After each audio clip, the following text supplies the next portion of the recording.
حاصل اور لا حاصل، بات بہت مختصر ہے اور شاید چھوٹی بھی، لیکن اکثر چھوٹی باتوں سے ہی انسان کے ذہن میں بڑی سوچ ابھر آتی ہے۔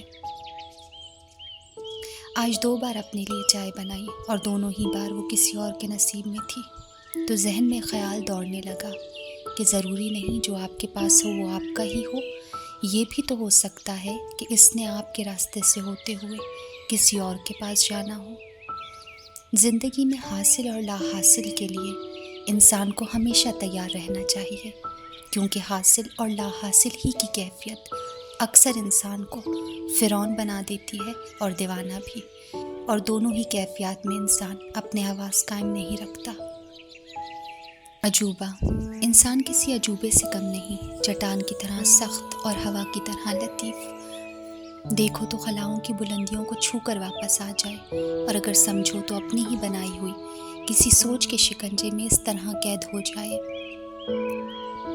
کہ پھر 1000 راستے دکھا دو وہ باہر نہیں نکل پاتا۔ انا کا مارا کبھی خدائی کی اس منزل پر اپنے آپ کو تصور کرتا ہے کہ جیسے موت اسے چھوئے گی ہی نہیں، اور کبھی اس قدر خوف کہ جیتے جی ہی جینا چھوڑ دے۔ کبھی اپنی قوت بازو پہ اتنا ناز کہ ہر چیز اسی کی مرہون منت ہے، اور کبھی سالم جسم رکھتے ہوئے بھی کچھ کرنے کی ہمت نہ رکھنا۔ کبھی بے خوف اتنا کہ سمندر کی تہ میں اتر جائے، اور کبھی خوف اتنا کہ اپنے ہی جیسے انسان کے ہاتھوں کھلونا بن جائے۔ کبھی عقل کی وہ منزلیں کہ مستقبل کی نشانیوں کا پا لینا، اور کبھی لا علمی کا وہ عالم کہ اپنے خالق کو بھی نہ پہچاننا۔